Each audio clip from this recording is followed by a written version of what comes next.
We are talking about heat-friendly synthetic fibers, their pros, their cons, how to maintain them. I wish there was some cure to this. I wish there was some technology. You're gonna see these fibers are a lot smoother. You're gonna hear sizzles. Hey, Amanda, what about this? And I'll go, sorry, thank you.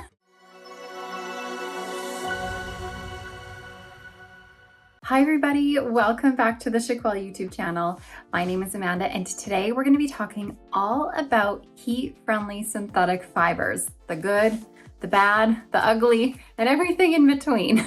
So before I jump into all of it, I'm going to remind you to like this video and subscribe to my YouTube channel where you can learn even more about alternative hair. Okay, so I talk a lot about heat-friendly synthetic fibers on my channel here, on my other social media channels. But despite me talking about heat-friendly synthetic fibers and sort of the basics of how to maintain them in most of my videos that I review heat-friendly synthetic fibers in, I still get people coming to me saying, you never talk about heat-friendly synthetic fibers and you never told me that heat-friendly synthetic fibers did this. So I am going to make a video that specifically talks about heat-friendly synthetic fibers so that you know what to expect from them. So first, let me clarify and let you know that there's a couple types of synthetic fiber. There's your regular synthetic fiber, and then there's your heat-friendly synthetic fiber.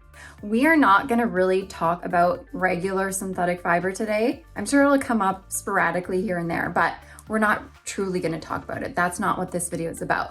We are talking about heat-friendly synthetic fibers, their pros, their cons, how to maintain them, and everything, like I said, in between, whatever happens to fly out of my mouth on the go here. Okay, so let me first start by talking about the pros of heat-friendly synthetic fiber. So the thing that I personally enjoy the most about heat-friendly synthetic fiber is their appearance. They are not going to have as much of a shine to them as your regular synthetic fibers will. Often when you get a regular synthetic fiber, you take it out of the box and it's like, whoa, you are like blinded by how shiny it is. People often refer to synthetic fiber as looking like doll hair. And although there's a lot of people out there who love the look of that shine in their hair, there's a lot of people who don't. I personally am someone who doesn't love the shine in my hair. So for me, heat-friendly synthetic fiber is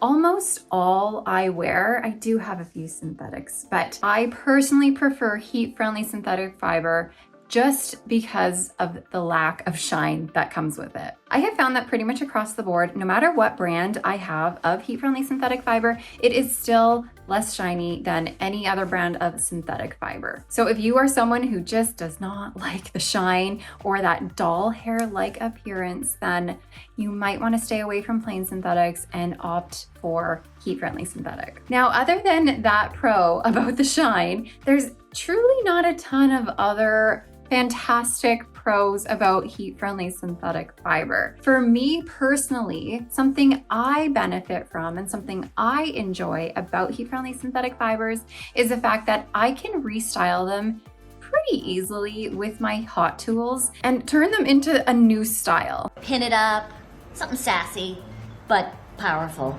and dynastic. So having heat-friendly synthetic fiber gives you the opportunity to make a straight wig curly, a curly wig straight wig wavy. It allows you to, add more structure to your styles more easily than if it were just a plain synthetic fiber. If you have plain synthetic fiber, you still can change the style around with heat, with steam, but it's just a little bit trickier and you have to be really careful with the amount of heat that you put on them. But heat-friendly synthetic fibers, you don't have to be as careful with the heat because you can use temperatures typically up to about 350 degrees Fahrenheit or 180 degrees Celsius. I personally stick around 250 to 270 degrees Fahrenheit when I'm working with my heat-friendly synthetic fiber though. As a side note, I think it's hilarious how you can see my shadow of myself in the background on my hands. My hands sometimes flail around like crazy, so if you ever want to see that, my hands are down here so you can't tell, but then just look at the shadow and there they are going crazy. Okay, now that I've talked about the pros, let's dive into the cons because quite honestly, the cons, this is what's going to throw you off of heat-friendly synthetic fiber. if you are not ready for this. And the cons are something that is not talked widely enough about in the wig world that I really want people to understand about heat-friendly synthetic fiber. I truly try my best as much as I can remember to make sure people know the cons of heat-friendly synthetic fiber, because it truly does make or break your wig wearing experience when I talk about this in a second. But there are times I know where I forget to mention it, or I just have so much other things to say that it just didn't make the cut of what I'm trying to say.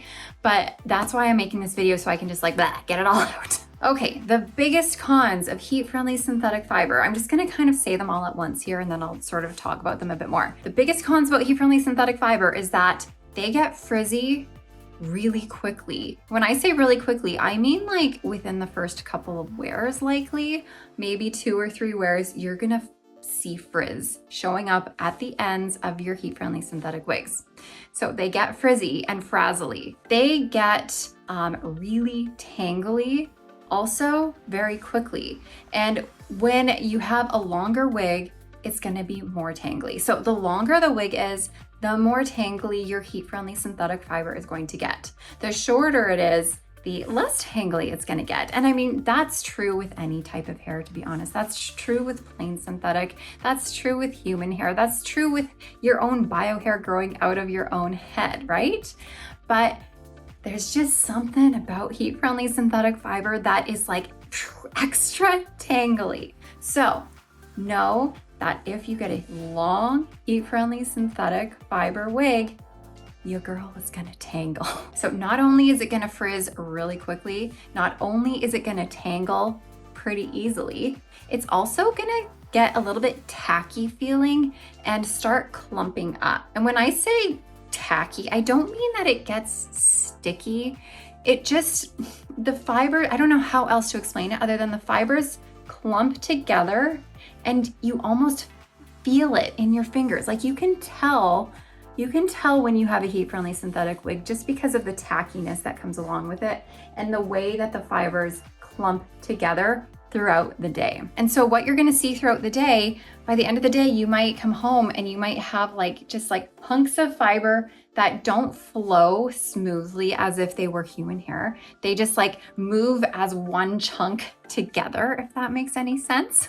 So they frizz and they frazzle, they get really tangly, especially if they're long, they get super clumpy too. And I have people coming at me being like, this isn't normal, this isn't right, this isn't okay, I've had this wig for a week and it's already doing this. And I am here to tell you that, unfortunately, with heat-friendly synthetic fiber, that's pretty normal. When you get a wig that has heat-friendly synthetic fiber, it is going to do all of those things pretty quickly.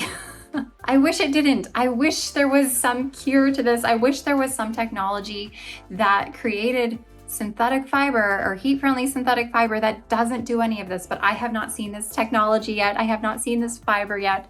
So for now, this is what we have. Now, there's some people who say that, well, this particular brand is much better. It doesn't tangle as easily. It doesn't clump as easily. It doesn't frizz as easily. It's doing so much better than this other brand I have.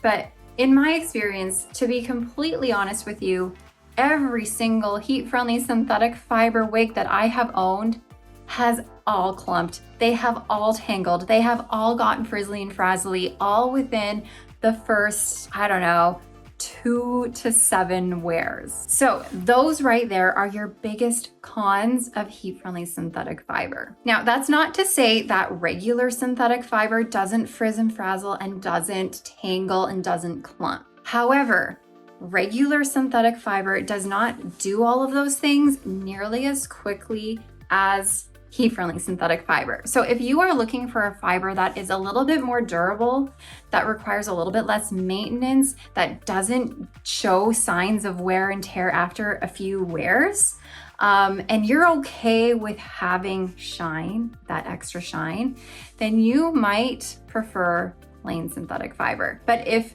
you are someone like me who is just for me, the shine, the idea of having no shine trumps everything, then heat-friendly synthetic fibers might be for you, and you might just have to learn how to deal with them like I have learned how to deal with them. But I know that that is not for everyone, because with heat-friendly synthetic fiber comes maintenance. And that leads me into my next con about heat-friendly synthetic fiber. So, I mean, we all get wigs with the idea and the intent that they're gonna be here to make our lives easier, right? We wanna be able to get a wig, put it on our head, just do a little like shuffle to it, and then you're good to go. But to be honest with you, that is not always the case with heat-friendly synthetic fiber, especially if it's a wig that is past sort of mid-length and longer, because those are the styles that need extra maintenance. And when I say extra maintenance, I mean after almost every wear or every second wear, you're gonna have to do something to maintain them so that the ends are not frizzy and frazzly. So it's not super duper tangly, and so it doesn't look really clumpy. If you do nothing to maintain them, then you are going to have a wig that looks frizzly and frazzly, clumpy and super tangly, and you're gonna have a really hard time getting it to move nicely, getting it to look good, and you're just gonna probably hate it and want to throw it in the garbage. And that is where a lot of people get with this. They get these brand new heat-friendly synthetic wigs, they wear it for a week, and they're like, it's time for the garbage already. Why did I spend all this money on this? This is ridiculous. And then they go and throw it in the garbage, not realizing that there are ways to fix it and that you have to maintain these fibers. These are fibers that you cannot just wear and expect to look good all the time. You have to maintain them. And what I have done is sort of changed my mindset here. I have tried to train my brain into understanding that when I had my own hair, my own personal bio hair growing from my head, I couldn't just wake up and like do this to my hair and go. That's not how it works. That's not how any of this works. I still had to maintain my own bio hair. I had to brush it. I had to put product in it. I had to use a hair straightener and like smooth it out. I had to wash it. You had to maintain your own bio hair. So that's sort of where my frame of mind comes into play with heat-friendly synthetic fiber, is that, there's a lot of things that we have to maintain and that we have to care for if we want it to look good. And I mean, same thing goes with any other thing that we own. Shoes, for example, if you want your shoes to be looking good for a long time, then you gotta clean them, you gotta spot treat them, you gotta make sure they look nice, you have to maintain them. So the same goes for heat-friendly synthetic fibers. Now let me get into the whole idea behind maintaining heat-friendly synthetic fiber. So let me start off by saying, which I've kind of already touched on before, that when you have a heat-friendly synthetic wig that is this length, chin length, mid-length, and above, you're gonna find the maintenance on it pretty easy peasy. You're not gonna have to do a lot to it to make it look good. And the reason you're not gonna have to do so much to it is because it's not rubbing against your clothing, getting that friction frizz. It's not tangling as much because it is shorter. So you're not gonna have to brush it as much. So when you don't get that friction frizz, when you don't get the tangles, when you don't have to brush it as much, then you're not gonna have to do very much to maintain it because it's gonna stay looking good for much longer. But every time you end up detangling your longer fibers and you end up going through with a wide tooth comb and even with your fingers, what happens to these fibers is that they stretch out a little bit. You're gonna notice that a difference between heat-friendly synthetic fiber and plain synthetic fiber is that heat-friendly synthetic fiber it's kind of stretchy and gummy. And the more you pull on it, the more it can stretch even. And as you comb it out and as you're sort of pulling on it, I like to think of it as a ribbon. When you're wrapping presents, you know how you tie it with ribbon, you take your scissors, you pull the scissors along the ribbon, and then it coils back and it makes that cute little bow, like a coil on your bow to make it look special. That's kind of like heat-friendly synthetic fiber. You comb it, it pulls the fiber, and then it like boing, springs back, and then the ends suddenly get extra frizzy looking. And that's because of the pulling, and it's because of the friction, and it's because of the tangling, and it's because of just your general daily wear that the frizzies come. Now, a lot of people think, well, what if I go get some product? What if I go get some, silicone treatment to maintain my heat-friendly synthetic fibers? Well, yes, you can. However, The thing with getting a product or getting silicone and adding it to your fibers is that, yes, it's going to help make your fibers feel smoother. It's going to help with the clumping. But what it's not going to do is it's not going to get rid of the frizz. The only way to get rid of that frizz and get rid of sort of that like hay feeling, like it almost feels like hay and just like dry and fluffy and frizzy. The only way to get rid of all of that is it's not with product, it's with heat. So if you are someone who is not good with heat tools, you know, like hair straighteners, hot air brushes, hot combs, all that stuff. If you are someone who does not know how to use those things and does not even want to try to use those things, then you might need to stay away from heat-friendly synthetic fiber if you are going for a style that is below mid-length and longer. So since we're on the topic of talking about the fact that heat is truly the only way to get rid of frizzy ends on your heat-friendly synthetic fiber, I'm gonna show you a few things that you can do with heat in order to get your fibers looking good again. Okay, so the first thing that you're gonna wanna do above all is detangle. So I would suggest taking a wide tooth comb, starting at the ends, detangling your ends as best you can first, and then working your way up the fiber so that you're reducing the amount of pulling you're doing on your hair. So you don't want to go through it, get to a tangle and yank and yank and yank. That's what's going to stretch out the fiber, cause more frizzly and frazzlies, and that's going to damage your fiber even more. So like here, I'm stuck. So I'm not going to try and pull through. I'm going to take my comb out.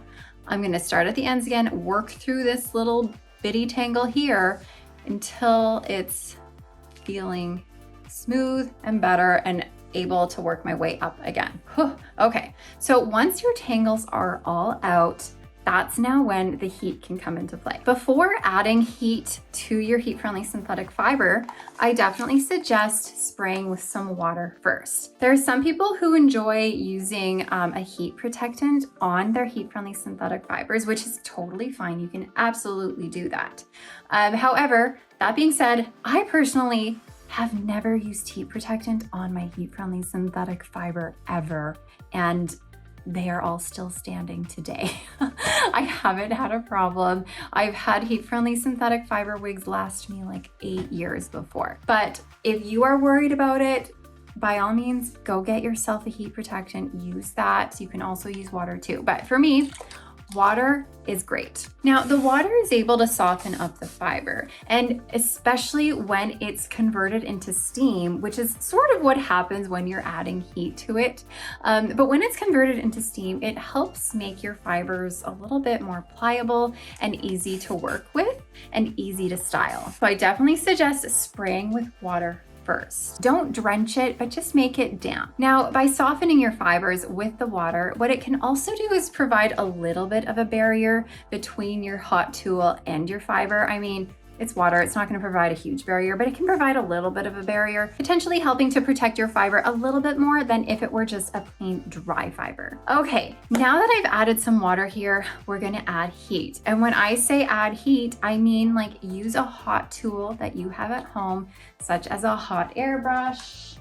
Hold on, one of these kinds of things, such as a hair straightener, or something else I like to use. Sorry, not fully prepared here, is I like this. This is a Tymo hair straightener brush. I especially like to use this when I'm traveling and on the go. This is a great way to help maintain the ends of the frazzly fibers that you might have when you're traveling. But okay, let me show you guys here. This is what the fiber looks like right now. As you can see, there are some frazzlies happening. It's quite poofy at the ends here. It's not very smooth. It feels really rough and really dry. So this is what it kind of looks like before. This side over here looked like that. However, I did spray it with water. You can see here the frizzy that was happening, but of course the water helps, condense it a little bit more. Now that I've sprayed it with water, what I'm going to do is take my hot air brush and I'm going to put it, for me, on the high setting, just because I know that this doesn't go beyond 350 degrees Fahrenheit. So I'm good with the heat here, and I've used the high setting a lot, and I find it's the best for me for this fiber. But once that I've sprayed it with water, I'm going to put it on the high setting and go through the fiber, and you're going to find that when it's done, it's going to look a lot more smooth. So I'm going to do that right now. So I'll turn the volume down and speed this up so that you don't need to listen to it.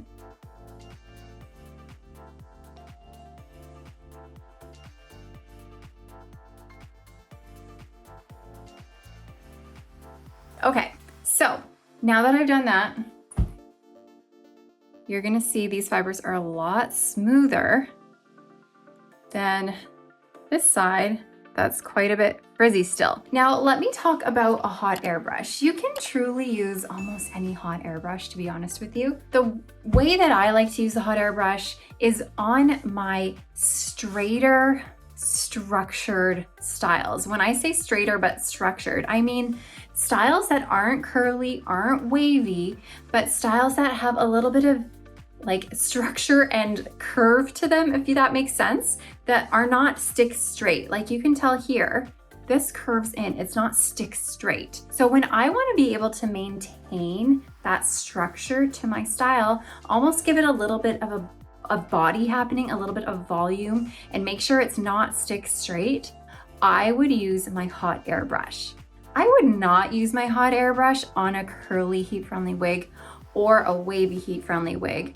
I might use it on a stick straight one, but this is my favorite way to use the hot airbrush. And one thing super important to know about heat-friendly synthetic fiber is that you have to let the fiber cool and set in the shape that you want it to be in before you release it and let it go wild. If you don't let it cool and set, for example, in this sort of curve here, it's not going to maintain that curve and it's just going to be droopy and straight and blah.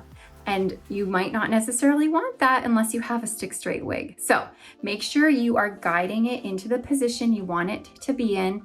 Let it cool in that position.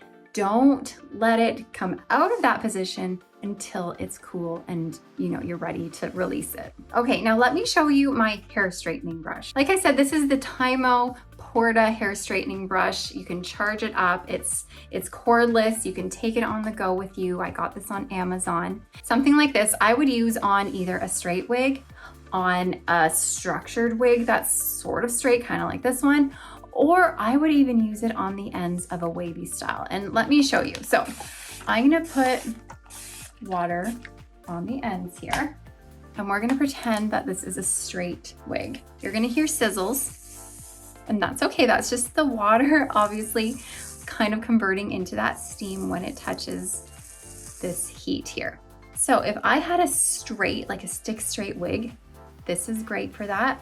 It's gonna maintain those frizzy ends. It's gonna get the frizz right out of it, and it's gonna make it straight. Now you can see here, I have completely straightened this fiber. But let's say you have ends that are maybe curly or wavy.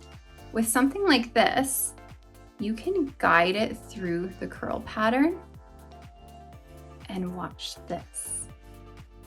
You can curl it with this. So what happens is that as the fiber is curling around the back of this, what it does is it cools it on the back of your brush here as it goes. And like I said, when it cools, that helps to set that fiber in that position. So I could use this on something that's wavy or curly, but I would only use it just on the ends to help get the frizz out on the ends and maintain just the curl on the end there. I wouldn't use something like this all throughout my curly wig because this would totally take out that curl pattern, just on the ends. And honestly, the ends are where you're gonna have the biggest problems with frizz. I guess the ends, and I should say the nape as well. So back at the back of your wig here and closest to your body, you're gonna have a lot of issue with frizz and friction back there. Okay, now let me show you what I would use a hair straightener for. So first, of course, I'm gonna spray with water. So I'll spray this with water. Let me just get it a little bit damp. Doesn't need to be like drenched, just damp. And when I use a hair straightener, I would use this if I have a stick straight style that I wanna keep stick straight, or I would even use this on a curly or a wavy style, which I'll show you in a second. So what I do is spray it with water, and I prefer going through with a fine tooth comb and following behind with my hair straightener. Don't mind the sizzles, we're just converting that water into steam. It's okay, it's not gonna like fry your piece, especially if it's heat friendly, remember? And as long as you're not going above 350 degrees Fahrenheit. So this is going to make it stick straight. Look how straight that is. And it's gonna get out it's gonna get out a lot of the frizz. Look at that, you don't see like any frizz compared to this side where we see all that frizz there. Yikes. So a hair straightener is probably gonna be the best if you have a straight style.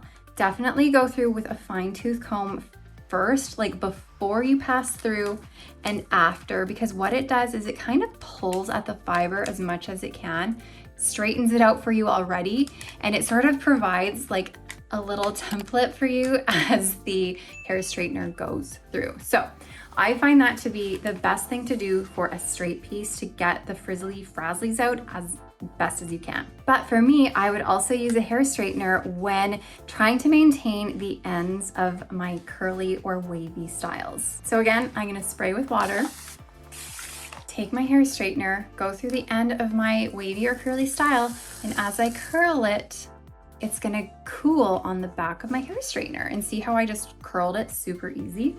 You just have to kind of move your wrist as you go, spin it around, and it's gonna give you a little curl. And again, when you're working on wavy or curly pieces, stick to the ends of your fiber. Now, I have done a video on maintaining the ends of curly and wavy heat-friendly synthetic pieces before, so I'm not gonna go into full detail on this, but definitely go check out my video on that. I showed it on the wig called Model Mode by Raquel Welch, and sort of go into more detail on how I maintain those ends. But here, now let me straighten out that curl I just did, because I don't want a random curl on this.